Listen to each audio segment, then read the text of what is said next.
final cuando te dedicas a estas cosas por hobby, si no te invitan y no te motivan, muchas veces no llegas, nunca lo investigas del todo.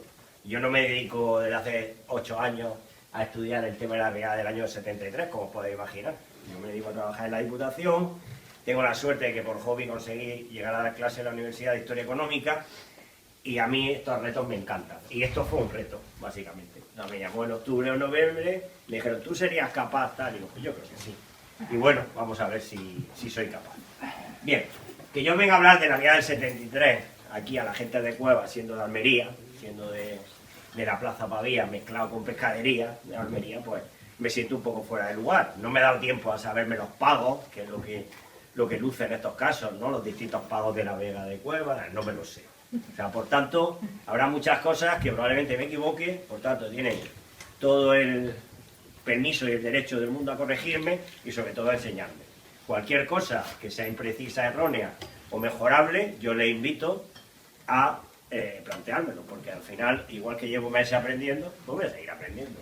Y de esto se trata, ¿no? Bien, les voy a invitar a leer ese telegrama. Es un telegrama que, como pueden imaginar, manda el entonces alcalde de Cuevas al gobernador civil, ¿vale?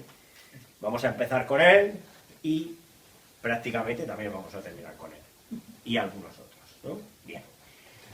La charla, después de la catástrofe, riada y respuesta institucional. Al final, yo soy ingeniero, y estos señores me acaban siempre poniendo unos títulos horrorosos. O sea, a mí siempre me pasa cuando vengo a esta charla, de todas las conferencias, la que menos me gusta es la mía. Y en este caso también. Habrá muchas cosas que va a ser un poco rollo, porque es respuesta institucional. Pues bueno, ¿qué hizo el Estado? ¿No? Es lo primero que pensamos. ¿Cómo hacemos eso digerible? Pues no lo sé. Va a estar la información, igual tiene cierto interés leer alguna cosa, pero yo no voy a contarlo todo. Simplemente voy a ir metiendo ideas y haciendo algunas reflexiones. Bien, he estructurado la charla de la siguiente manera.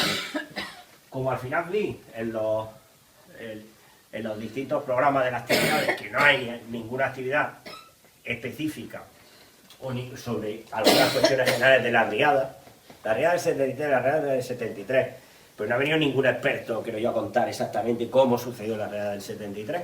Bueno, pues yo tampoco soy un experto, pero voy a contar algo, ¿vale? Y Andrés me pasó la presentación del otro día y me di cuenta que tampoco me había metido nada. Entonces, contaremos algunas cosas. Después vamos al rollo, ¿vale? Que es la respuesta institucional ante la riada, ¿de acuerdo? Y lo he dividido en medidas urgentes, en el auxilio social, porque me parecía que tenía un poco de gracia. Es de las cosas que más me han divertido de esto, lo del auxilio social.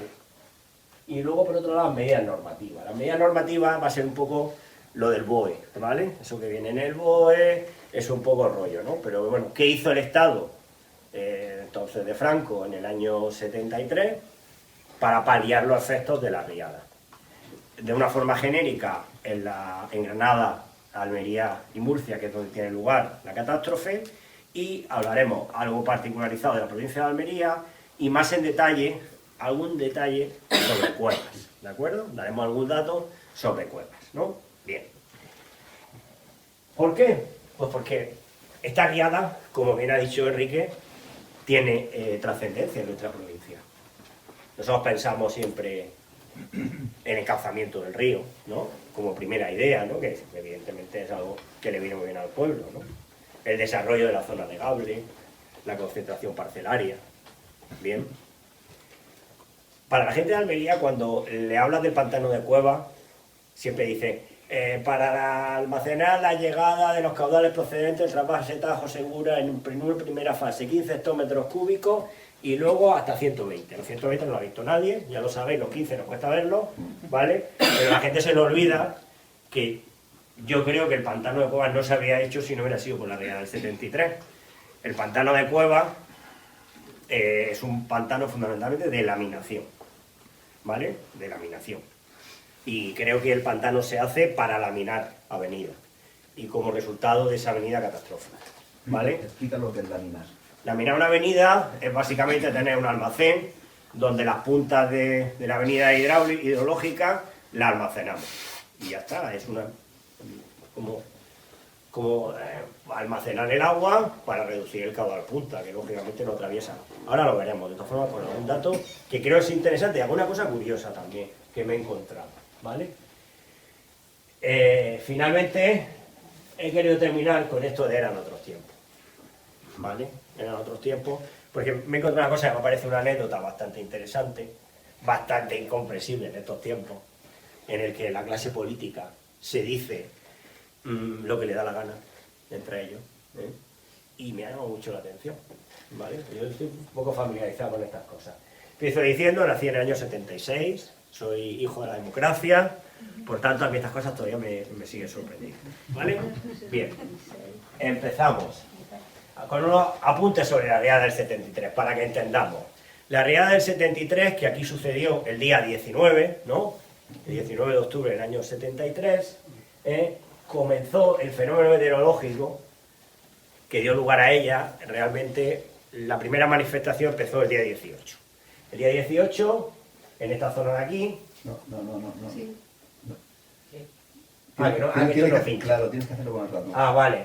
Ven aquí en el sur de la provincia de Almería, pegando con Granada, la zona de la Rábita, ¿no? La zona de la Rábita, que ya saben que hubo muertos, se arrasó la vega, se almacenó, hubo una precipitación bastante importante. Ahora bien, mucho menos importante que aquí. La Rábita hubo tantas pérdidas humanas y tantas pérdidas materiales porque, como pasa muchas veces, y a mí me ha pasado en mi trabajo, a veces los puentes se atoran, se hace una represa, se rompe el puente y se monta una avenida. Eso fue lo que pasó en la Rábita. El problema de la Rábita no fue de una precipitación tan excesiva. El problema fue que se hizo una presa, que se rompió la presa y se llevó por delante toda la vega. No voy a poner imágenes, están en internet, son unas imágenes muy interesantes. Y ahí, por supuesto, hubo pérdida de vida humana. Esta incidencia de la Rábita afectó también a la zona de Adra. La zona de Adra también fue declarada zona catastrófica. Y como ahora veremos, bastantes más zonas de la provincia de Almería, curiosamente. Esa sería la avenida del 18, la lluvia del 18. En ese 18 de octubre, si se dan cuenta, ya en Zurgena y en la zona de Albós, empezamos a ver también cierto episodio de precipitación, ¿vale? Episodio de precipitación ligado a un fenómeno, normalmente de gota fría. Esto ya lo dicen siempre en la tele, una capa fría en la zona alta de la atmósfera, el Mediterráneo con altas temperaturas, muchísima humedad en el aire, unos vientos que meten las nubes hacia el interior, se elevan, el agua húmeda toca el frío y cae la gota, ¿vale? Dana, gota fría, no me paro a esos detalles, pero el proceso es básicamente ese. Pues bien, ¿qué sucede en el día 19? Pues que la zona de la contraviesa, el sur de la contraviesa, deja de llover realmente. El problema allí sucedió en el día 18. Pero se viene el conflicto a la zona de la Almanzora. La zona de la Almanzora, en el que fundamentalmente se registran grandísimas precipitaciones en la zona de Zurgena. Se ha escrito mucho sobre este tema. Yo pensé que era puro sensacionalismo de los medios de comunicación de Almería, porque ya sabéis cómo somos los medios de comunicación de Almería, no solo con Bisbal, sino con otras cosas, siempre somos referente, epicentro y todo este tipo de cosas. Pero ya he visto que en documentos del año 70 se habla de esas precipitaciones tan copiosas, ya las analizaremos. Por tanto, ese sería un mapa, el mapa un poco de la lluvia acumulada en esos 2 días. Vemos claramente cómo la Almanzora y la zona de Puerto Lumbrera, además de Lorca, fueron importantemente afectadas. Por eso son las inundaciones catastróficas de Granada, Almería y Murcia, ¿de acuerdo? La riada del 73. Pero la de Granada fue un día antes que la de Almería. Por tanto, en principio son episodios meteorológicos o de precipitación con una cierta independencia. ¿Bien? Pues seguimos. ¿Cuánto llovió? ¿Llovió mucho? ¿Llovió poco? Bueno, pues estos son los datos que se manejan de la época. En Zurgena, el 19 de octubre, según esa información, en una hora llovieron 420 milímetros. Eso no está contrastado por AEMET, ya se lo digo.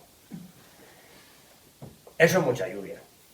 Eso es mucha lluvia. ¿Pudo suceder? Pues claro que pudo suceder, pero que probablemente fuera menos. Pues probablemente fuera menos. Pero bueno, somos récords del mundo. Y os lo dice la voz de Almería, somos récords del mundo de intensidad en una hora. Incluso por encima del registro oficial, que también tiene sus dudas la agencia americana, de Xanadu, eso de Shandong, Mongolia, es Xanadu, que son 401 milímetros. Estamos por encima en precipitación horaria.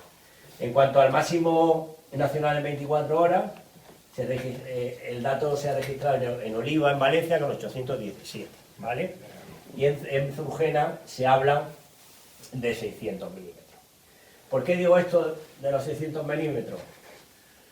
Porque realmente piensen que eso implica que, según este registro, en solo 2 horas habría llovido mucho más, probablemente el doble, de la lluvia media todos los años.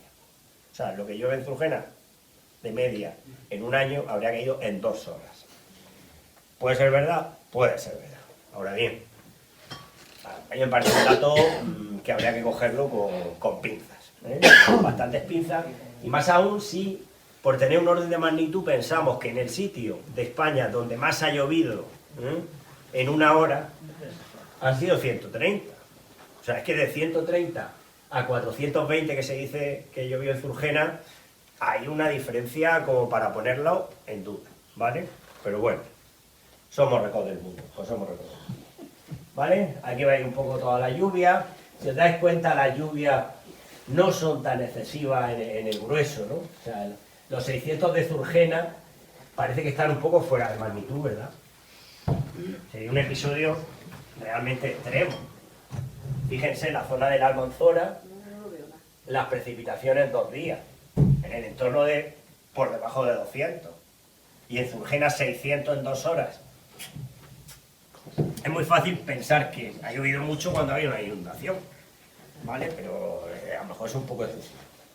Simplemente como idea. Cosas importantes, por contextualizar.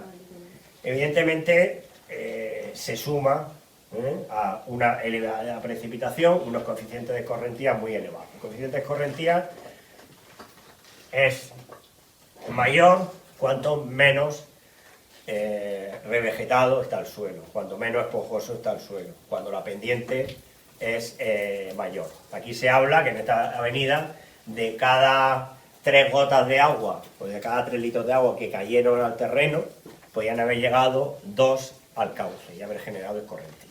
¿De acuerdo? Un poco por la deforestación, de la que Andrés yo creo que os hablé ampliamente el otro día. Realmente la avenida de la Almanzora, que pasó por ahí al lado el 19 de octubre del 73, ¿fue extraordinaria? Sí, lo fue. Fue realmente extraordinaria. ¿Por qué? Porque todos los estudios hidrológicos posteriores que se han hecho así lo han demostrado. Realmente, y lo seguiremos viendo durante la charla, esa riada fue una riada para un periodo de recurrencia de 1000 años.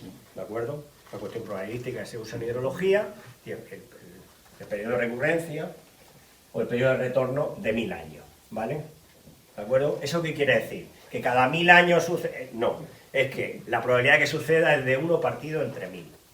¿De acuerdo? Ese es el concepto, de 1 partido entre 1000. ¿Puede suceder mañana? Sí. Y después de mañana pasado, también. Pero la probabilidad es la que es. ¿De acuerdo? Bien. Por contextualizarla, por supuesto, en cuencas muy pequeñitas, como ven ahí arriba, en Arguñol, el Pele y Nadra, se pueden obtener caudales específicos muy elevados, porque la cuenca es muy pequeña, pero esos caudales, conforme vamos sabiendo el tamaño de la cuenca, se van lógicamente reduciendo. Por comparación, estamos hablando de las mayores avenidas de España, ¿eh? No piense que he puesto en esta tabla solo algunas, no, están las mayores avenidas de España, y si la comparo con la mayor de intensidad, que es la de Júcar, que cambió la normativa de presa en este país. ¿De acuerdo? Y hablamos de que el caudal específico estaríamos con esta avenida bastante cerca. Bastante cerca. ¿Vale? La pregunta, le voy a hacer una pregunta. ¿Esos 3.500 metros cúbicos por segundo entrarían en el encalzamiento actual? Yo lo juro. ¿Qué piensa? A ojo, vamos a decirlo a ojo, y luego ya veremos si técnicamente. A ojo entra, en los 3.500 entrarían enseguida la pregunta, hombre, pues hay que ser muy tonto, hay que ser muy tonto para haber hecho el encauzamiento y que no entre, si ha pasado hace 2 días. ¿Bien? Ahora trataremos de responder a eso. Bueno, voy a ir, le dejo un telegrama de Miguel Ángel Gutiérrez, insigne ingeniero de esta provincia, ingeniero jefe de la Confederación Hidrográfica del Sur durante muchos años, proyectista de la presa de Cuevas, del pantano de Benínar y de todos los grandes proyectos desde los años 70 en esta provincia. Bien, pues fíjense lo que dice, grandes lluvias con mayores riadas todos los tiempos. O sea, viene a decir ya, evidentemente es algo muy subjetivo, pero ya dice en un telegrama al director general de Obras Públicas que es la mayor riada de todos los tiempos. Habla de algunos problemas, ¿no? De algunos daños, y cuando habla de la Almanzora, pues por ejemplo aquí nos dice galería de captación, segunda fase, mejora riegos, cueva aterrada. ¿Vale? Se estaba haciendo una captación que se arruinó, se afectó también la galería del Cebollar que tanto ha estudiado Enrique, y una serie de cosas más afectadas en Cueva. Bien, durante este año siempre se ha hablado de Zurgena, pero a mí me da la sensación que quitando las vidas humanas, y eso pesa mucho en la percepción, probablemente Cuevas fue la zona donde las pérdidas fueron mayores. Las mayores pérdidas de ganado, las mayores pérdidas, distintas cosas, incluso el terreno afectado, ¿no? Es verdad que todos hemos visto el vídeo de Albós, con los reyes bajándose, los príncipes bajándose en el helicóptero y todo esto, y tenemos la idea de Albós, lo de los muertos de Zurgena, pero quizá yo creo que donde más pérdida hubo y más daño hizo la avenida, probablemente fue aquí. Yo creo que lo pudo ser. Y así lo denota luego las ayudas que da el Estado. Yo creo que donde más dinero invierte luego el Estado probablemente es en Cueva. Bien, seguimos. Las pérdidas. Las pérdidas de vida humana, ahí la pueden ver. 150 fallecidos y 50 desaparecidos. Entendamos 200 pérdidas de vida humana. Y en Almería 10 fallecidos. 6 en Zurgena, 2 en Macael, 1 en Pulchera, que era un comerciante de Granada, que lo pilló el río cruzando el coche, y en Belerrubio, otro fallecido por inundación. Había en los papeles del gobierno civil una duda si eran 1 o 2 en Belerrubio, porque había un señor que se quemó con un cable eléctrico. En plena lluvia le cayó una chispa y tal, pero ese no lo contabilizaron. Por tanto, bueno, una catástrofe de auténticas dimensiones. Hablamos de 200 personas en 2 días distintos fallecidos. Respecto a las pérdidas materiales de la provincia de Almería, pues bueno, aquí les dejo algunos datos. Yo solo les quiero hacer una reflexión. Una avenida tiene pérdida de vida humana y luego afecta a infinidad de infraestructuras. Afecta a las carreteras, afecta normalmente a la red de abastecimiento, a la red de saneamiento, a las depuradoras que se sitúan cerca de los cauces, ¿vale? Y, por supuesto, a los cultivos. Normalmente, históricamente hemos cultivado al lado de los ríos, que es donde teníamos agua, donde teníamos las vegas, y lógicamente los desbordamientos afectan a las tierras fértiles, ¿vale? Aquí pongo algunas cifras, simplemente por dar el dato. Aquí les pongo, por ejemplo, las personas que quedaron en situación de extrema pobreza, hablaríamos de extrema necesidad, perdón. Hablaríamos de 300 personas, ¿vale? De las cuales 40 estarían en Cueva. He puesto en la ley de protección de datos, estamos ahí, pero he puesto por si se reconoce o reconocen a alguien, porque estas cosas tienen... A mí me gustaría ver ahí el nombre de mi abuelo, o de mis tíos, o algo así. No sé si se reconocen. Si alguien se reconoce... Bueno, pues tengo a Emilio García Campoy, a Atanasio Sánchez Menéndez, a Andrés Soler Campani, Compani, sí. Bueno, sí, Compani, Antonio Guevara Rodríguez, Joaquín Batista Sánchez, Francisco García Moreno, Manuel Fernández Palomico, Pedro López Soler y Juan Soler Aro. ¿Algún familiar? Un conocido, sí. Un conocido, ¿no? Vale, pues Antonio Guevara Rodríguez. si sale el nombre de alguien, pues que dé un testimonio. Estos fueron los que quedaron en extrema necesidad. En extrema necesidad, ¿de acuerdo? En extrema O necesidad. sea, que lo perdieron prácticamente todo. Sí, efectivamente. Vamos a ver. Aquí reproduzco este texto del alcalde de Cuevas que es muy interesante, de esta avenida. La avenida sucedió por la tarde. El alcalde, por cierto, no estaba. El alcalde había ido a Almería, eso lo has contado tú. Se ha contado alguna vez en la exposición. En la exposición, el alcalde estaba en Almería haciendo gestiones y no llegó hasta la noche al pueblo, porque no pudo llegar antes, porque no por las carreteras. Pero la avenida gorda tuvo lugar por la tarde. Si esa misma avenida hubiera sucedido por la noche, pues probablemente ahí se hablan de, creo que son 200 viviendas las que se vieron afectadas, pues a saber, porque pondremos alguna foto, aunque eso lo saben, seguro, hasta dónde llegó la avenida. Es que estamos hablando que superó 2 metros por encima del encauzamiento del río. Ahora veremos fotos que son realmente dantescas. Si eso pasa por la noche, imagínense. Bien, respecto a Cueva, más de 200 viviendas inundadas, hasta el techo. Daño en viviendas, automóviles, locales, desaparición de granjas de ganado porcino, 3.000 cabezas. He leído que todas las granjas estaban en la zona prácticamente inundable, se fueron es donde hubo muchas más pérdidas de ganado. Creo que hubo 8.000 totales en la provincia y 3.000 fueron aquí en Cueva. Luego también las ayudas, lógicamente, fueron mejores, mayores. Y luego un poco las tierras de regadío. Las tierras de regadío que se perdieron, pues aquí tienen un poco la representación de lo que sería la zona regable. La zona regable. Se ve claramente... No puede. Se ve claramente, evidentemente entiendo que habría un sistema de boqueras, habría un sistema de captaciones subalveas, ¿no? La de Cebollar y otras, y lógicamente generarían toda la vega. Sí quiero que presten atención a este estrechamiento que tiene el cauce. De esto no se ha hablado, pero aquí el cauce, en un momento dado, cuando se ponen los muros de mampostería, o los argamasones, que le llamamos en la zona de la Almería, aquí también se llaman argamasones, hay un claro cierre del cauce del río. Eso a la altura del pago de Calguerín. ¿Vale? No, Sí. sí, ahí por encima de los cocones, ¿no? Los cocones. No, eso es antes de los cocones. Antes de los cocones. Sí, subiendo antes de los cocones. Se ve que el río claramente se cierra. En la foto del vuelo americano se ve que hay un estrechamiento. Y todo indica, en el estudio de la onda de avenida, que el agua saltó por aquí atrás. Además de que saltara aquí, Fotos que se ve. el agua se me coló por aquí. Sí. O sea que, aparte de la lluvia, aparte de que habíamos deforestado el monte y teníamos coeficiente de escorrentía, que gota que caía, gota que llegaba, aparte de eso, probablemente ese estrechamiento del río también tendría algo que ver. ¿De acuerdo? ¿Vale? Casi seguro que algo tendría que ver. Bien, Bueno, ahora a lo mejor habría que hablar del efecto desfiladero, que también es importante. de arriba. Arriba.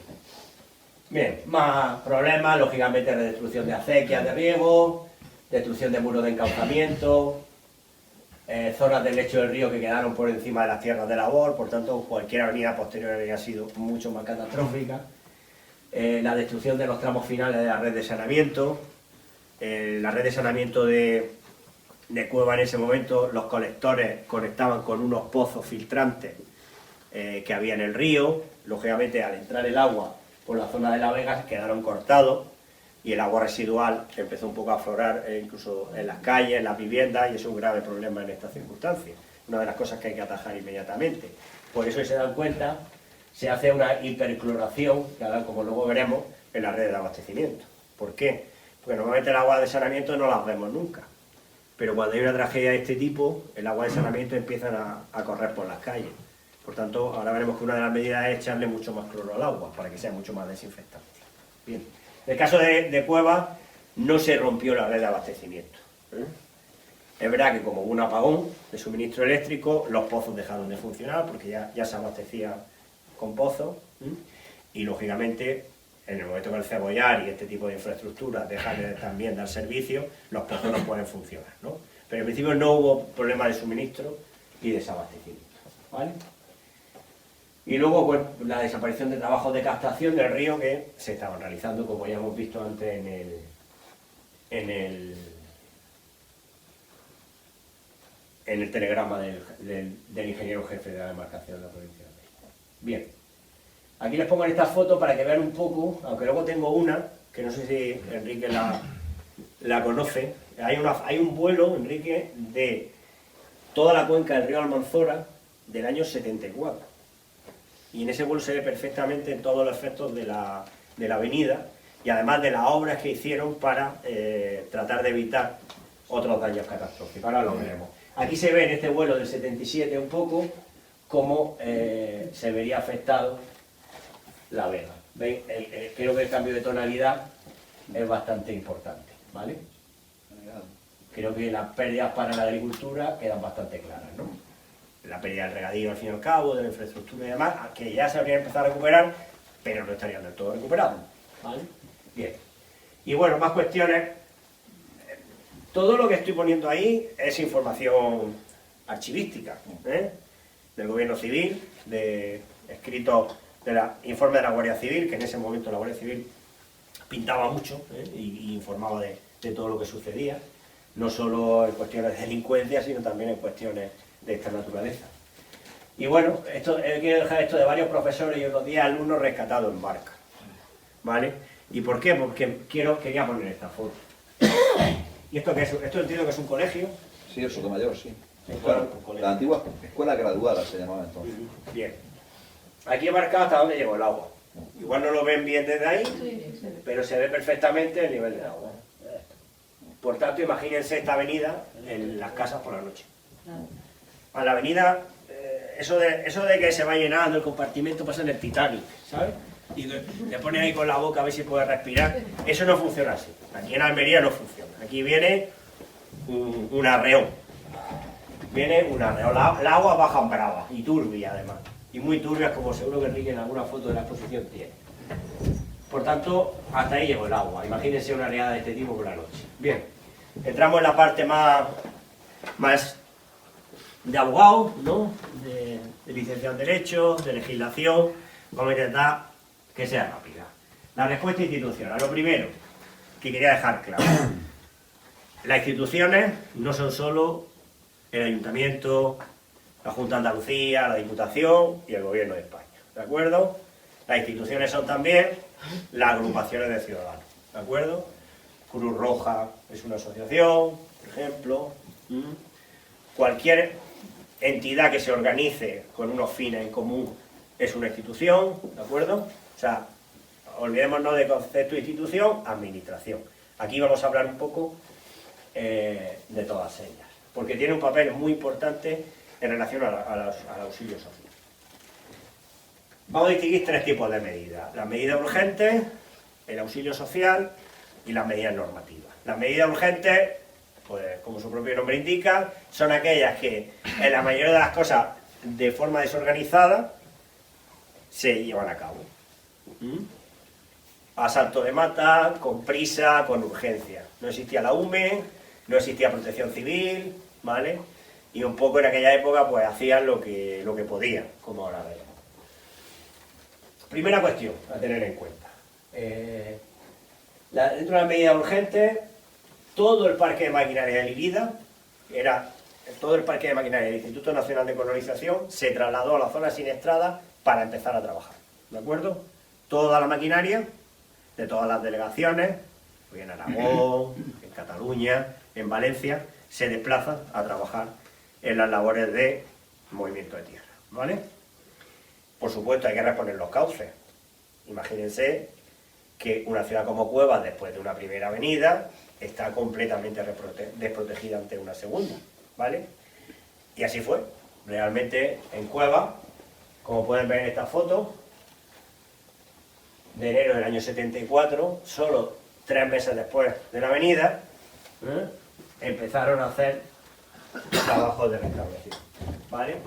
Este es el sitio en el que yo te digo que me temo que entraría el agua, por aquí en algún estrechamiento de esto. Bueno, aquí se puede ver las fotos perfectamente cómo ya estaba la maquinaria trabajando y había restituido el cauce. Hablaríamos de medidas de urgencia. Eso no sería el encauzamiento, sería con tierra y con maquinaria, se reponen con diques para evitar una una avenida posterior. Bien. Por otro lado, la siguiente medida urgente es la reposición de todos los servicios básicos. Hemos dicho que en Cuevas no fue tan problemático porque no se rompió la red de abastecimiento, pero en la mayoría de los pueblos sí se rompió.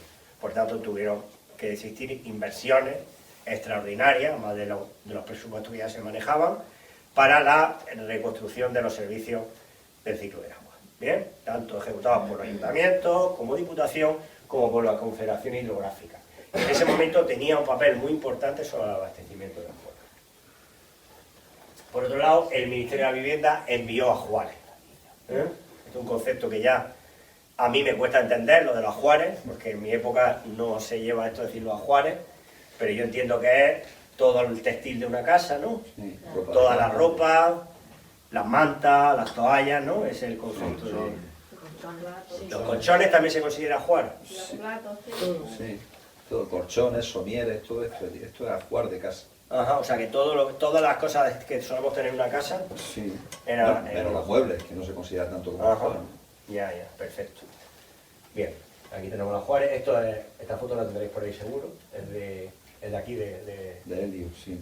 Cueva, ¿no? Bien. Otra medida urgente. Una vacunación masiva.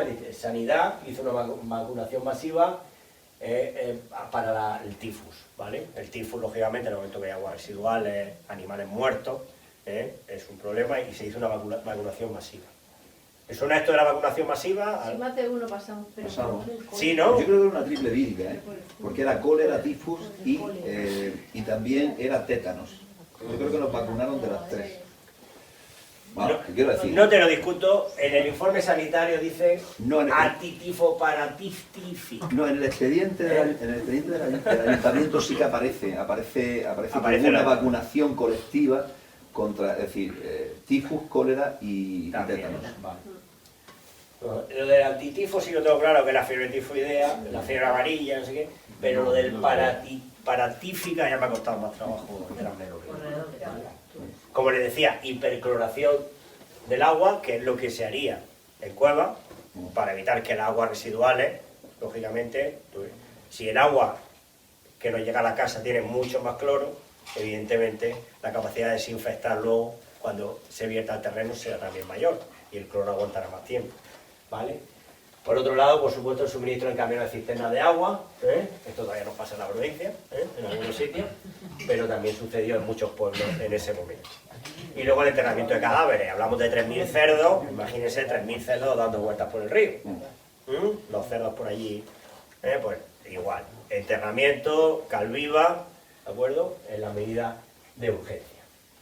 Algunas medidas urgentes que se tomaron en Cuevas, pues como ya hemos dicho, la protección provisional del cauce, la reparación de los colectores de saneamiento, se recibieron ayudas del patronato Onésimo Redondo para la construcción de viviendas y reparación.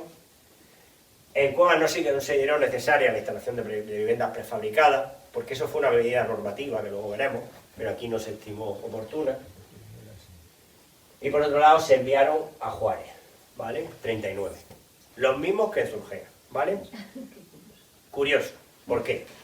Porque, si se dan cuenta, hemos visto en la cifra de antes de la persona en riesgo de desamparo, ¿no? O por no tener medios de supervivencia, que en Surgera eran unas cuantas más, ¿vale? Bueno, pues aquí vinieron los mismos que en Surgera. Yo creo que el alcalde, como estaba diciendo aquí, nosotros no somos menos que nadie, empezó a tener efectos. Y creo que tuvo efectos en general, a pesar de... Bien. Bueno, aquí hay una foto de la riada que decía el caballero. Esto aquí vemos el argamasón. Teóricamente el agua superó 2 metros ese nivel del muro que debía defender al pueblo. El agua se coló por detrás. El auxilio social. ¿En qué consistió el auxilio social? Los que vivieron en aquella época, ¿en qué pudo consistir el auxilio social en este caso? Comida, Comida, manta. manta. Consistió en una captación de fondos. ¿De acuerdo? Se organizaron captaciones de fondos. Un programa de radio. Correcto, correcto. Hubo un par de programas de radio. Al final, el gobierno civil abre una cuenta, pro damnificado. Además, llegaba la Navidad, que era buena época, y se comienza a recibir dinero. dinero que el gobierno civil recibía, ¿de acuerdo? El gobierno civil recibía, y posteriormente entregaba al ayuntamiento.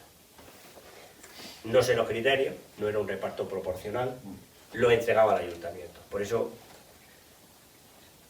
un alcalde que protestara podía ser mejor que uno que no protestara. Por tanto, el dinero se entregaba al ayuntamiento. Bien para obras municipales, o también el ayuntamiento podía asignar ese dinero a personas particulares. Empresarios, la hermana de la Caridad de Huerca Lovera, que recibieron 150.000 euros, donde ya se determina. Bien.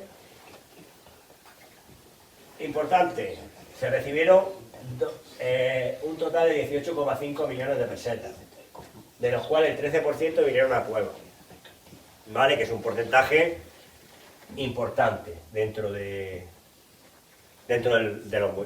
grueso fueron 20 y tantos municipios los afectados sobre el papel por esta avenida. Están los expedientes de toda esta ayuda, yo no he podido trabajarlos todos, pero por ejemplo sí me he molestado en saber que en Cueva recibieron el 13%, ¿vale? Como decía, programas de radio, hubo varios programas de radio, lógicamente era la forma de hacer las colectas. Y luego, bueno, quería poner este dato y voy a sugerir una idea, que es una idea maliciosa, y luego sigo con la exposición. Aquí están los principales donantes. Que les quiero destacar que la primera es la Caja de Ahorro de Almería. 5 millones de pesetas. Los bancos ganan en estas circunstancias, cuando vienen estas catástrofes. Sí, totalmente. ¿Se pueden hacer grandes los bancos en estas circunstancias? Se hicieron grandes. Se hicieron grandes. El programa de radio Ustedes son formidables recogió 2,2 millones, Radio Almería 1,1, Caja Continental de Crédito 1,1, Asamblea Provincial de la Cruz Roja 0,54 y la Peña Altaranto, le ahí. Esto es en orden, o sea, de mayor a menor. Me dio mucha alegría porque además se dedicaron a hacer festivales y cantes y conciertos sistemáticamente hasta enero, y fueron uno de los que más dinero donaron. La verdad es que me dio mucha ilusión, que una institución, porque eso es una institución, y ahí lo demuestra.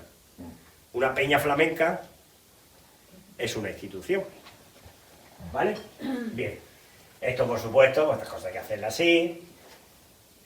Cada cierto tiempo se iban publicando en la Voz de Almería las listas de todos los donantes, y te podías ver con tu nombre, aunque también había muchos anónimos. Son muy decimonónicos. Claro, ya me imagino, las colectas, ¿no? Bien, no he encontrado ninguna donación de la Caja Rural de Almería. Eres muy malicioso. No he encontrado ninguna donación de la Caja Rural de Almería. ¿Más? ¿Te ha sorprendido? No, en absoluto. No he encontrado ninguna. Las medidas normativas, y aquí voy a tratar de ser muy rápido, porque esto se me ha hecho pesado hasta a mí. Se me ha hecho muy pesado. Medidas normativas, realmente el gobierno de la nación promulgó un montón de decretos, de órdenes, para ayudar a los afectados. O sea, realmente hubo líneas de crédito, como ahora veremos, y distintos tipos de ayuda. O sea, que sí realmente hubo una respuesta institucional ante la catástrofe. O sea, no sé, podría haber sido mayor, seguro, pero no se abandonó en ningún caso a los damnificados, ¿vale? No, o sea, aquí veis todo este desarrollo normativo, pues medidas para el alojamiento urgente de las familias afectadas, 500 viviendas prefabricadas, línea de crédito de carácter excepcional, a bajo interés, 3 o 4 puntos por debajo de los habituales, autorización de las cajas de ahorro además para dar crédito en mejores circunstancias, beneficios fiscales, pues ya empezar, al final no pagar impuestos, los distintos impuestos o tributos que se pagan a las administraciones, auxilio económico a ganaderos y agricultores, y luego, pues, relacionados con el IRIDA, pues ven unas cuantas cuestiones, también la moratoria de los pagos al IRIDA, medidas para los colegios, declaración de áreas de actuación especial de interés de vivienda, y esto es muy importante. Y luego la estrella, que sería la aprobación del plan coordinado de obras de Almería, ¿vale? Al final el plan coordinado se aprueba y en ese plan está, por ejemplo, el encauzamiento de este pueblo. Vamos a ir rápido. Las ayudas relacionadas con vivienda, como hemos dicho, compra de 500 viviendas prefabricadas que se mandan a la zona afectada, ninguna viene a Cuevas porque el ayuntamiento no lo considera necesario. Primera ayuda. Les dejo el texto, la presentación está a su disposición por si quieren bichearlo y leerla detenidamente. Por otro lado, y esto es muy importante, se abre una línea de crédito de carácter excepcional. Y esto es importante, ¿eh? Esto es importante y ahora entenderán por qué. Los créditos, inicialmente se abre una línea de 2.000 millones de pesetas, que posteriormente se amplía en 600. Serían 2.600 en total. Y hay una cosa muy trascendente, que ahora pasaremos a ver. El interés se sitúa en el 4,9%, ¿vale? Y la pregunta que a mí me surge, ¿esto es mucho, es poco? En aquel momento era poco. En aquel momento era bastante poco. Yo he estado viendo por ahí, tratando de buscar cosas, me habría encontrado algún testimonio de alguien que en ese momento se hubiera comprado una casa. Podía estar en el 8, Y más. en el 8, en el 9, luego más adelante subió más todavía. Hablamos de créditos con un bajo interés, ¿vale? Bien, y ahora lo importante. Para el sector agrario, el mayoritario en Almería, se tramita a través del Banco de Crédito Agrícola, pudiendo solicitarse a través de las cajas de ahorro de Almería y de Caja Rural Almería. Eran bancos autorizados para la gestión de los créditos. Y también había algún otro, el Banco Central, me parece. Estos efectos prácticos que supuso que en la provincia de Almería todos los créditos fueron gestionados por el Monte de Piedad, Caja Rural de Almería, y por una entidad que tenía una antigüedad de 4 años, 5 años, que se llamaba Cajamar, que contaba con Se llamaba Caja Rural entonces. Caja Rural, perdón, que contaba con muy poca oficina, con muy pocos trabajadores, hasta este momento. Bien, aquí veo, les dejo algunos anuncios que van apareciendo en prensa. He intentado también presentarles esta otra transparencia para que vean que hablamos del 4,9% dentro de estas líneas, y el Banco Central en una emisión especial de algún tiempo antes daba un crédito del 6%, ¿de acuerdo? Por tanto, hubo una ayuda crediticia. ¿Y qué sucede? Pues fíjense, ahí están los números. Solo decir que Caja Rural de Almería tramitó muchos más créditos oficiales que la Caja de Ahorros de Almería. ¿Vale? Bien. Y luego, este dato es muy interesante. Fíjese la proporción. De los máximos posibles, que eran 2.600 millones de pesetas, en toda España, que serían menos, seguro, al final, Cajamar gestionó 856. 856. Por tanto, esto no es que lo diga yo, esto lo dicen los propios de Cajamar, y lo decía Juan del Águila. Estas ayudas fueron fundamentales para el crecimiento de Cajamar. Punto número 1. Punto número 2. ¿Dónde fueron fundamentalmente estas ayudas? A los términos municipales de Adra y Berja. Adra y Berja. Gran parte de la eclosión del invernadero y del boom del invernadero en la provincia de Almería se relaciona con este proceso y con esta ayuda. ¿Vale? Que se conectan dos ideas que creo que son interesantes. Que Cajamar, Caja Rural del momento, nace un poco en esta época, y que el boom del invernadero está también muy relacionado con esta ayuda. ¿De acuerdo? Crediticio.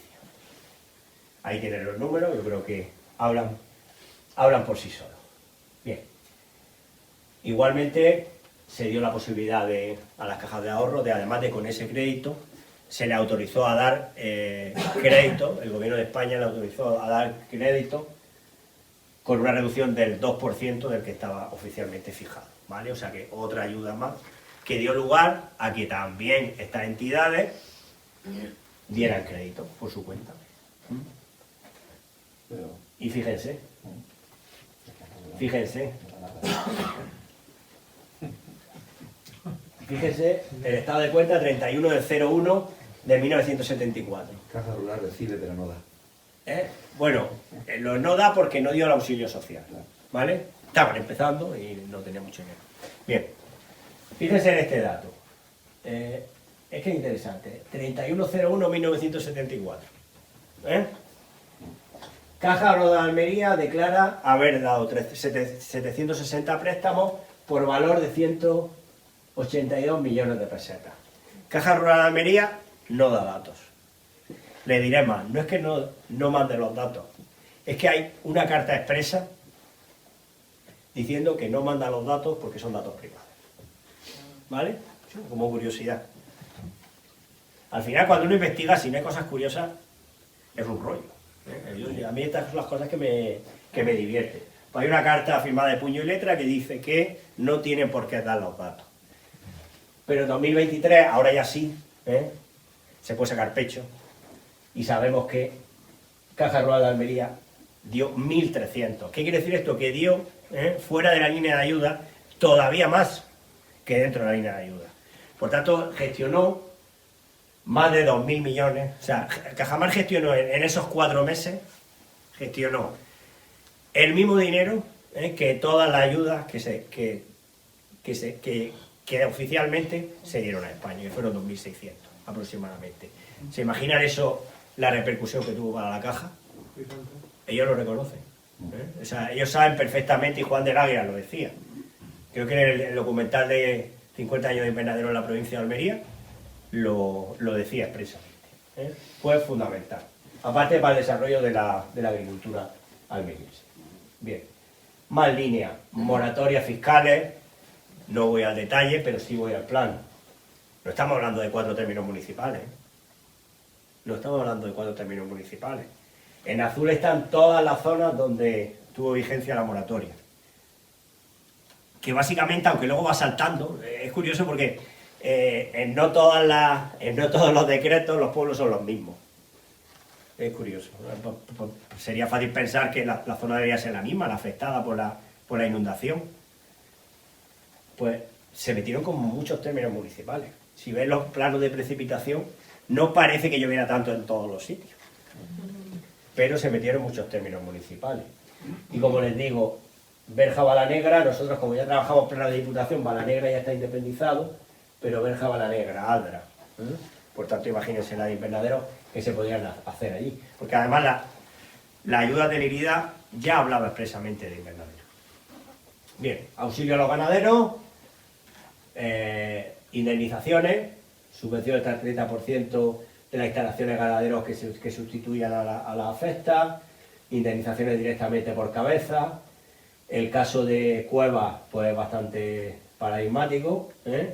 Hablamos de los 4,4 millones de pesetas de Almería, el 55% vinieron a Cuevas, por tanto no hubo pérdida de vida humana, pero la ganadería realmente sí se vio muy afectada, ¿no? En la zona. Por otro lado, la concesión de medida de auxilio y moratoria, ¿vale?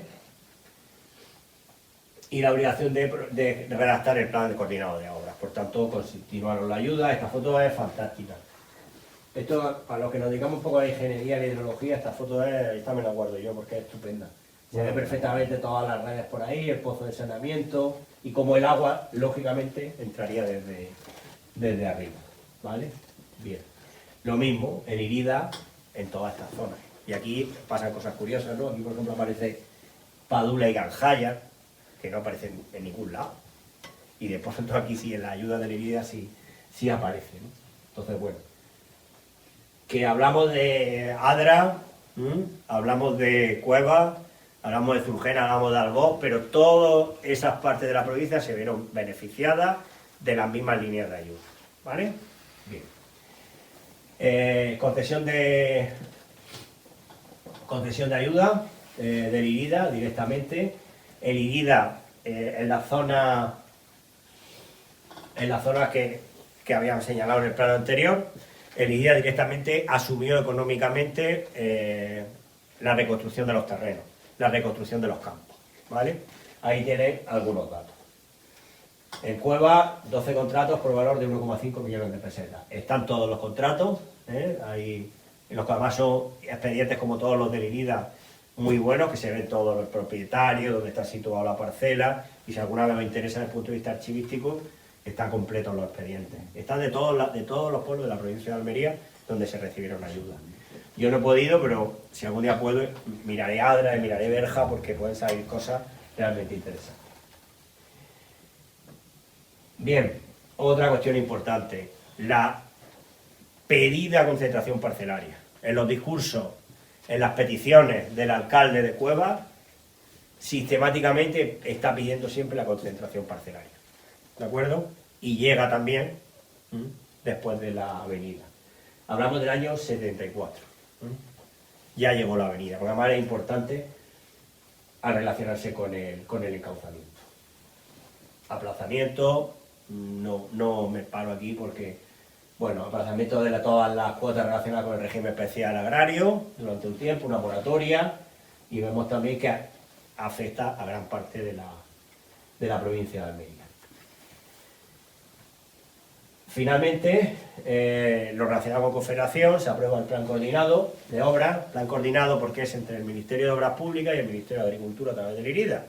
Las grandes obras hidráulicas las hace el Ministerio y los regadíos, la reposición de cauce, acequia, la haría el IRIDA. Por tanto, la actividad del IRIDA en esa época aquí sería realmente importante. ¿Alguien puede dar constancia de esto? ¿Lo tenéis familiares, algunos que trabajan en el IRIDA? ¿No?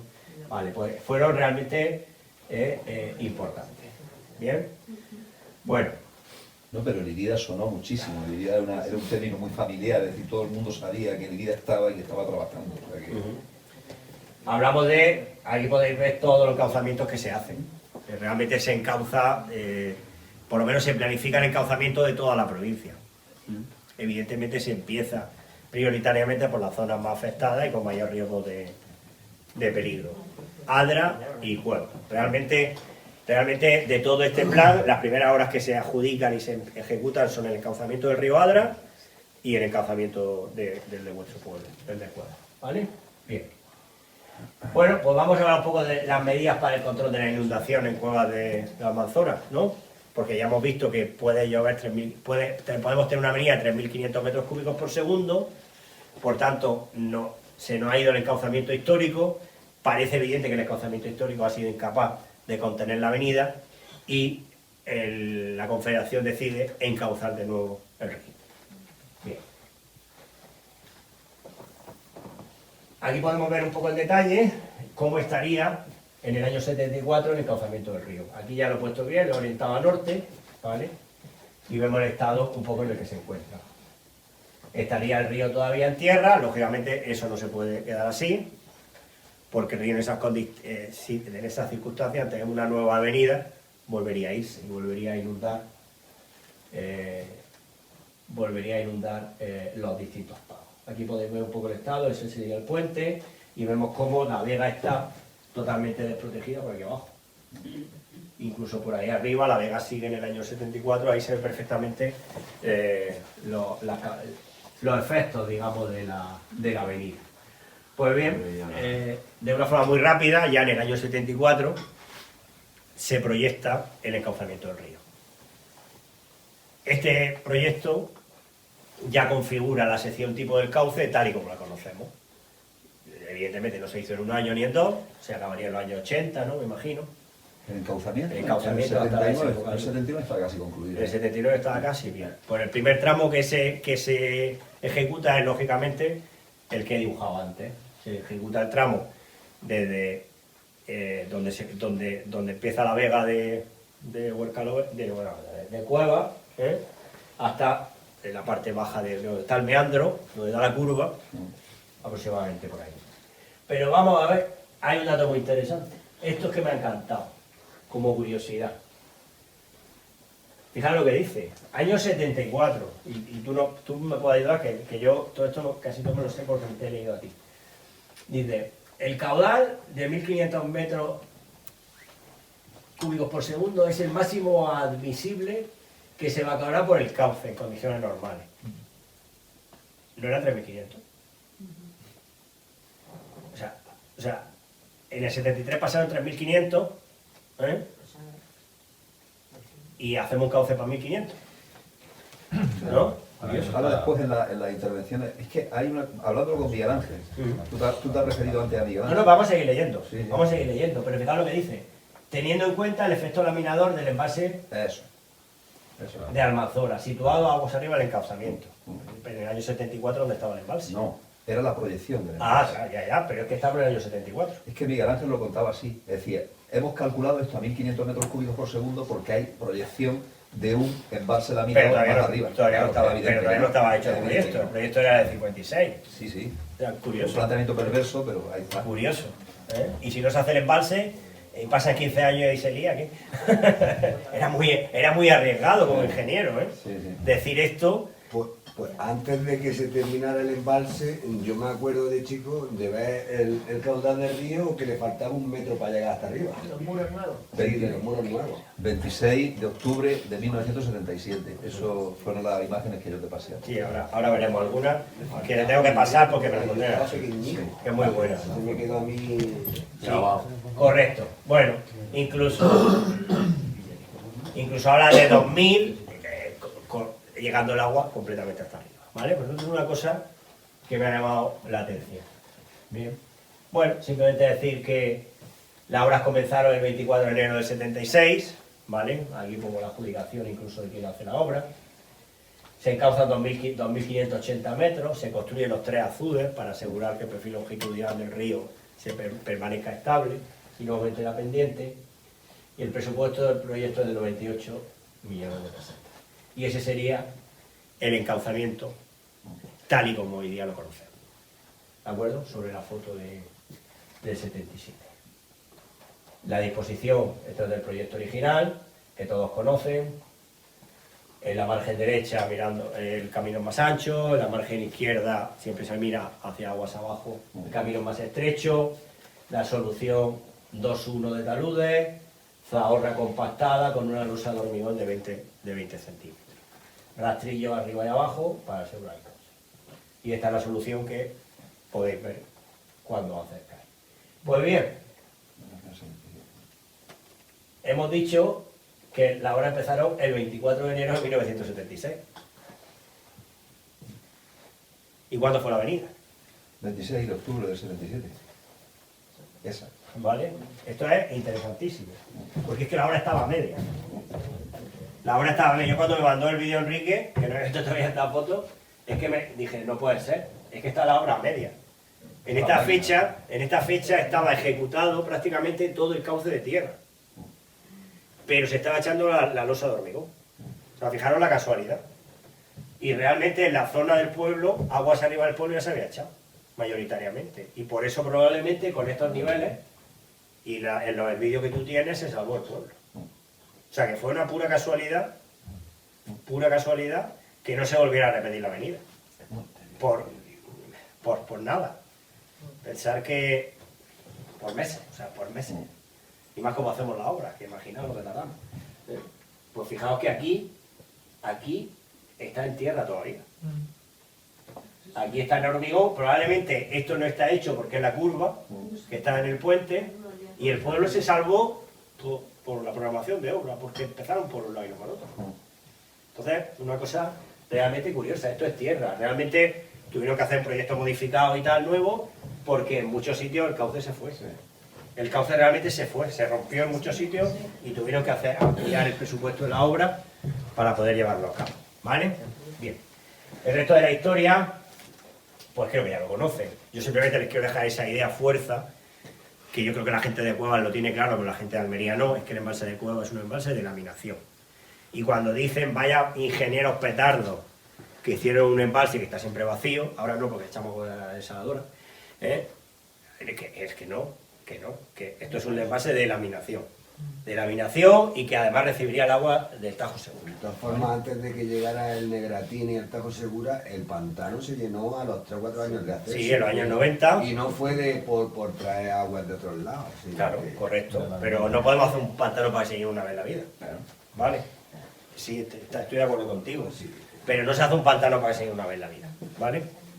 Y evidentemente el pantano de Cuevas, como embalse de regulación hidráulica, como embalse de almacenamiento para regadío, no está justificado. Es un embalse fundamentalmente de laminación. Porque es que además ese encauzamiento, si os dais cuenta, no soportaría una avenida de esa índole, como la del 73. Por tanto, en la idea del proyectista ya está que tiene que estar el embalse. Claro. Pero lo está diciendo aun sin estar hecho el embalse.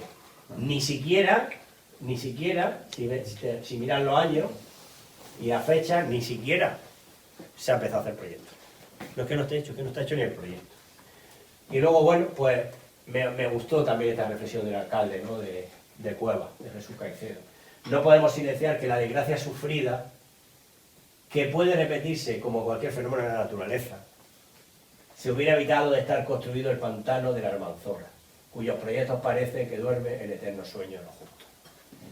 Para más del pantano, el agua de Cueva de Almanzora, ¿de acuerdo? Publicación de referencia a los que nos dedicamos a estas cosas. Bien, primer proyecto, año 78. Empieza la obra año 81, acaba en el año 86. Esta es otra larga historia, que ya se contará otro día, que la quiera contar, aparte que ya está escrita en gran parte, y no voy a entrar mucho más en ella. Fantástico pantano cuando está lleno, y cuando está vacío también, porque sirve para laminar la avenida y evitar la inundación de la ribera del Almanzora en su curso bajo. Que no se nos olvide, ¿eh? El pantano está muerto, el embalse muerto, ¿vale? ¿Y qué? Pero tiene una función de laminación. El aliviadero. Nunca aliviado. El aliviadero de superficie más los desagües de fondo abierto no tienen capacidad para evacuar 3.500 metros cúbicos por segundo. ¿De acuerdo?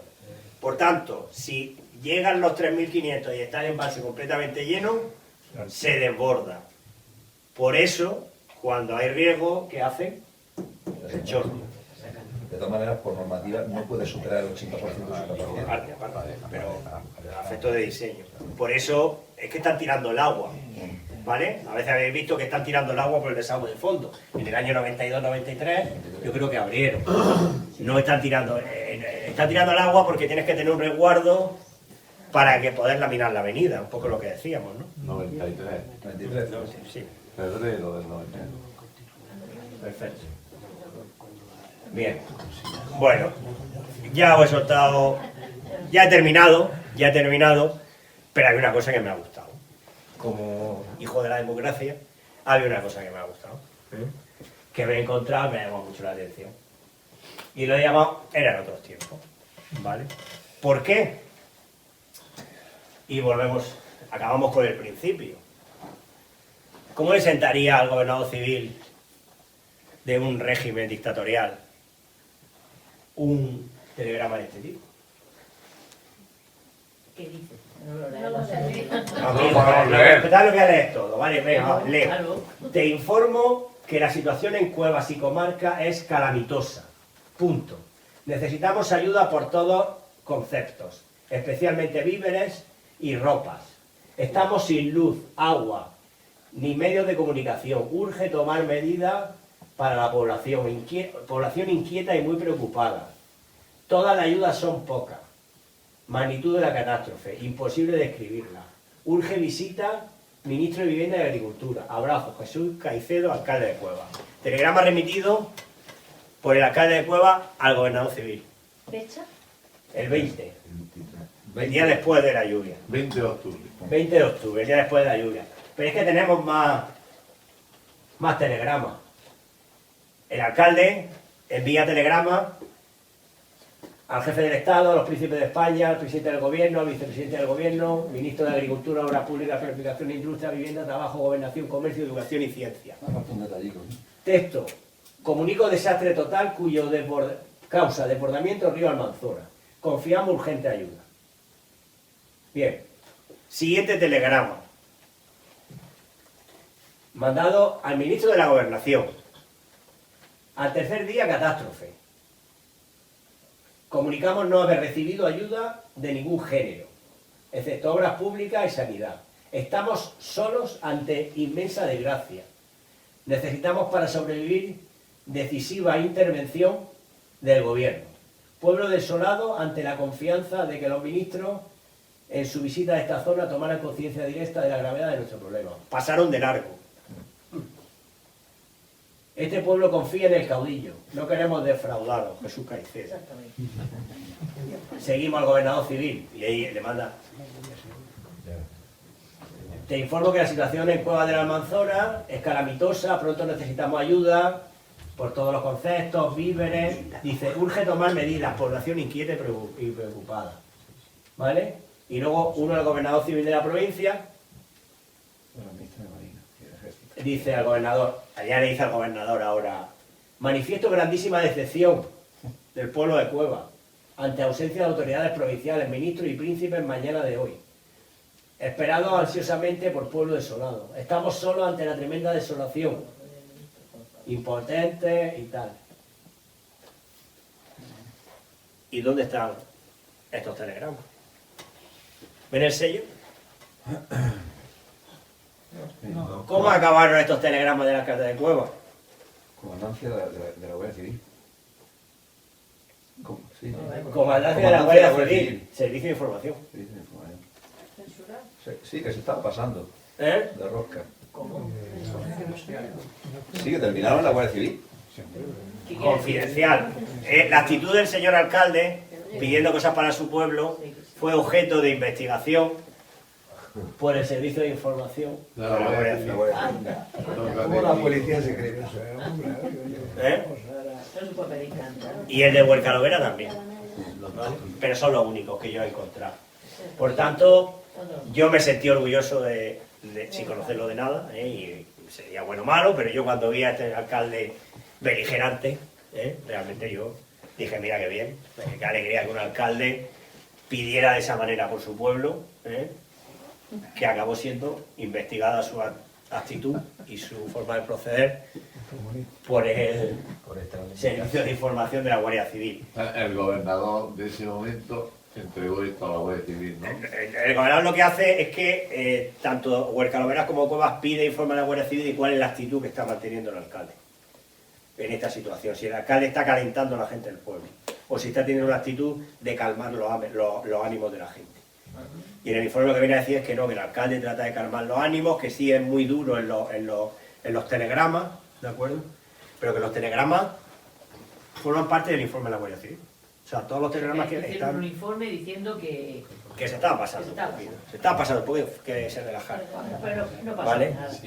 Por tanto, evidentemente esto sería una actitud muy normal hoy día. Imaginaos que un alcalde fuera del PP y el gobernador del PSOE, la que se podría liar en una circunstancia así, ¿no? Entonces, bueno, me Imagino que parecía... todos los pueblos afectados, sus alcaldes te dirían.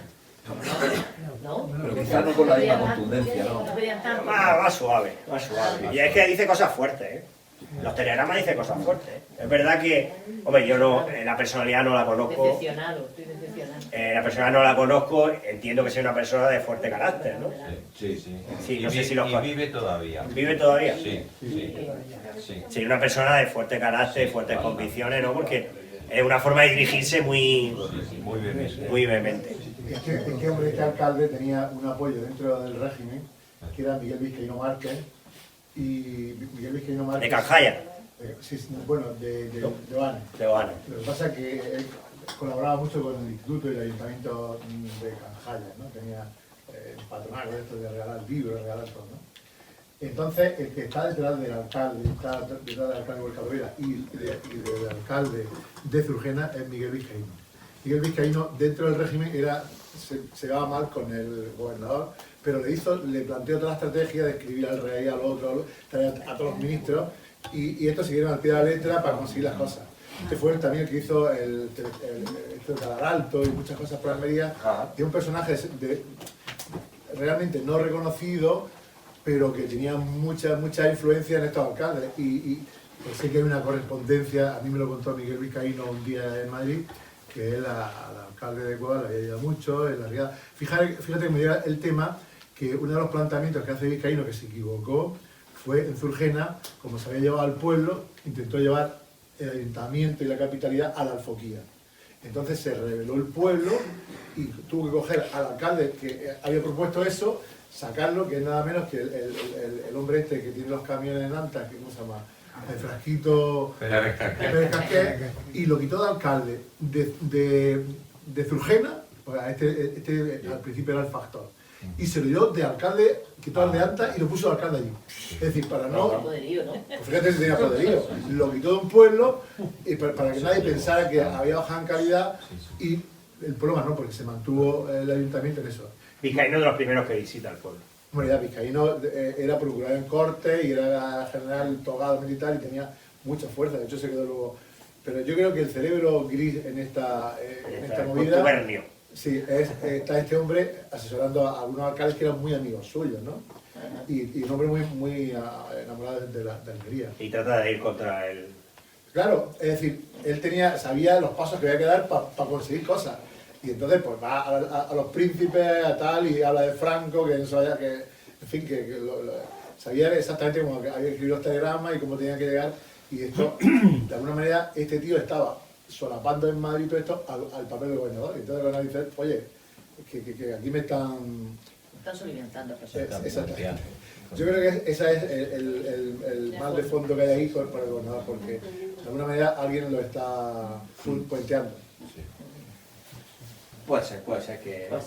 No, porque no solamente escribe esos telegramas al gobernador civil, sino los manda a los ministros, los manda a todos lados. Es decir, que la estrategia es mandar el gravamen, que todo el mundo lo sepa y que alguien haga algo. Muy bien, pues bueno, yo no tengo en principio nada más que añadir, no sé el tiempo que llevo. Muy bien, lo ha hecho perfecto. Estás atenido al tiempo tal y como estaba establecido. Sí, os voy a decir una cosa, me ha tenido un tiempo que nadie me ha dicho el qué. O sea, que vaya por delante. Exactamente.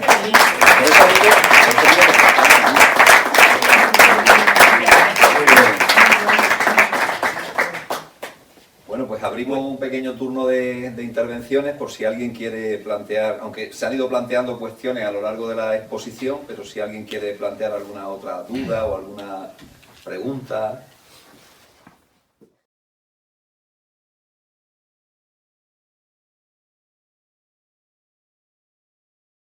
¿Alguna cuestión de hidrología o de cauzamiento, lo que queráis? Sí, muy relacionado con el tema de las catástrofes que ocasiona, en fin, la falta de encauzamiento y la prevención, sobre todo. Tú que eres experto en este tema, en cómo va en Almería, por no decir de otros territorios, la delimitación del dominio público hidráulico, de ríos, ramblas y todo lo que sean cauces que haya que hacer. ¿Cómo va eso? Sí, pues realmente en los últimos años se ha avanzado muchísimo, muchísimo en toda la cuestión de la delimitación del dominio público hidráulico y zonas inundables. Realmente toda la planificación hidrológica ya tiene un apartado específico. Planificación hidrológica, que antes solo hablaba de recursos, ya tiene un apartado específico sobre el tema de protección contra inundaciones. Realmente, también impulsados por la normativa europea, que nosotros siempre le decimos a los de Alemania que les sobra el agua, y que no nos digan cómo gestionar nuestra agua para regadío, ¿no? Porque no saben de agua, pero ellos sí saben de inundaciones. Entonces es verdad que ese conocimiento tan importante que tiene de la inundación en Alemania, en Holanda, se está transfiriendo a través de las políticas europeas. Y existen muchísimas obligaciones de esta índole, obligaciones legales, ¿de acuerdo? Desde el punto de vista del cumplimiento de la traslación al territorio, a las delegaciones provinciales y demás, pues ya podría ser otra cuestión. Pero realmente el marco normativo en los últimos 10-15 años ha evolucionado tremendamente. Se están delimitando perfectamente todas las zonas inundables, por obligación, en esos planes hidrológicos, con periodo de retorno de 500 años, no de 1000, como la inundación del 73, periodo de retorno de 500 años. Son caudales, hablaríamos que en este caso podrían ser caudales de 1200, 1300, 1500 probablemente. Entonces, pero se ha evolucionado mucho. Pero luego al final, como bien sabes, dónde se hace una vivienda, dónde se pone una instalación, muchas veces depende del urbanismo. ¿De acuerdo? Pues eso mismo es lo que yo quería preguntarte ahora. Es decir, ¿qué se está haciendo, por ejemplo, en la desembocadura del río Anta? Ahí hay urbanizaciones grandísimas que están pegadas al río y ahí está Puerto Rey, ¿no? Ajá. Si eso viene una nube de esa. Como ya ha pasado, ¿no? Y viene a las 3, no, pero siempre han llegado de día. Han llegado a las 3 de la madrugada, a las 4 de la madrugada, y con todo Casas de Guiri, perdona por si hay alguna persona extranjera que no lo es, digo, sino personas que no conocen cómo funcionan las cosas aquí, o qué pasa con el río Mojaca. El río Mojaca, el río abajo, todo eso está totalmente construido, hasta hoteles, hay hotelitos y tal. ¿O qué pasa con la Rambla Almacén? Ahí Claro, vamos a ver. ahí hay hasta un hotel a medio hacer dentro de la Rambla. Las sociedades asumen que no puedes encauzar o no puedes proteger para periodos de retorno excesivamente largos, y más en zonas planas, porque en una zona con una orografía escarpada es más sencillo, pero si en una zona de desembocadura del río, una llanura, claro, el criterio son 500 años, periodo de retorno 500 años. La zona inundable se define periodo de retorno 500 años, y en esa zona están limitados los usos. Por supuesto, puede venir la avenida de Mil, pero es que los sistemas no están preparados para la avenida de Mil. No se concibe, la ordenación urbana no se concibe para la avenida de 1000, se concibe para la avenida de 500. ¿En qué se está trabajando? Dado que no puedes dimensionar los sistemas para periodos de retorno muy largos, muy elevados, están mejorando las redes de alerta. El camino que se ha seguido es que existan sistemas de alerta adecuados a través del SAI, a través de las estaciones de aforo, a través de los sistemas de prevención en caso de inundaciones, los protocolos y todo este tipo de cosas. Porque tú no puedes diseñar para que nunca pase nada, es imposible.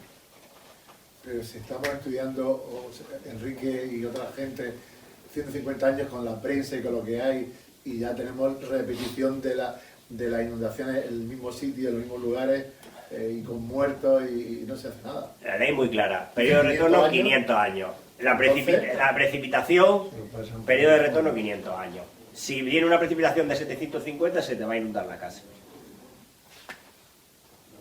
Sí, pero que no lo entiendo, ¿por qué no se actúa? Porque si en 50 años Bueno, se repite una... subir de 500 años a 1000 años haría que, por ejemplo, la ciudad de Almería, el encauzamiento no valdría, por ejemplo, probablemente, y todo, porque con un periodo de retorno de 1000 años, el Zapillo se inunda seguro. La zona de la Nueva Almería se inunda seguro. No puede... Hay zonas donde es imposible. Quería reforzar lo que acaba de decir. Es que en otros campos de la ingeniería el riesgo cero no existe. Siempre se calculan las obras, sean de lo que sea, obra civil, obra naval, obra industrial, siempre con una cierta probabilidad. Una probabilidad que la industria discute y acepta, y a veces en las propias Naciones Unidas se define. Y efectivamente puede llegar esa solicitación externa que supera todo. Por ejemplo, podemos mirar a otras catástrofes que han ocurrido no solamente aquí, sino en Japón y en otros sitios, donde se supera ese máximo, pero que se cumple con la normativa. Entonces, comprendo lo que estás diciendo tú. En todas las disciplinas, en todas las disciplinas, la política europea, la normativa europea, cada vez está incidiendo más en un concepto que se llama la gestión del riesgo. La gestión del riesgo, en todo. En la reutilización de aguas residuales se establece la gestión del riesgo. En el abastecimiento humano a la población se establece la gestión del riesgo. Y en las inundaciones se establece la gestión del riesgo. Asumir, como bien dice, que va a haber una precipitación que no vas a ser capaz de contenerla con tu encauzamiento, que se te van a inundar, por definición, alguna zona, pero tienes que ser capaz de gestionar ese riesgo, con los sistemas de alerta temprana, con modelos matemáticos de precipitación, y muchas cuestiones. ¿Vosotros no habéis dado cuenta que cada 2 por 3 hay alertas de la EMET ahora? Sí. Eso no ha sido siempre así. La EMET ahora cada 2 por 3 está generando alertas. creo que eso ha evolucionado mucho en los últimos años, ¿no? Y en caso de que los ríos bajen con agua, pues estoy seguro que existe también los sistemas de alerta a través de los SAI y todo ese tipo de cosas. Y yo creo que en esto hemos avanzado. ¿El riego cero existe en la hidrología? No. La hidrología es de las ciencias más inexactas. Bueno, ni en hidrología ni en la ciencia. Bueno, hay otras que son cosas más con modelos más controlables, más homogéneos, pero en la hidrología. Si es que cuando llueve depende de la humedad que tenga el suelo, por ejemplo. No es lo mismo que lleve un año sin llover y te caiga gorda, que haya estado lloviendo ese mes mucho y te caiga gorda. Así que es una ciencia realmente compleja. Por eso la gestión del riesgo fue. Bueno, vamos a dejar aquí el turno ya de intervenciones, porque seguramente habrá gente que quiera irse a cenar después de esta inyección de conocimiento y de sabiduría que hemos recibido esta noche. Y bueno, pues despedimos como siempre,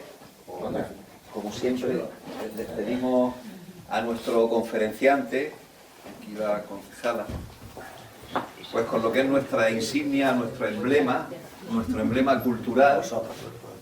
Ya sabéis, a todo aquel que se esfuerza por difundir, por aplanar nuestra cultura y conocimiento, pues le entregamos esto. Bueno, yo que no, pero que se vean ellos también.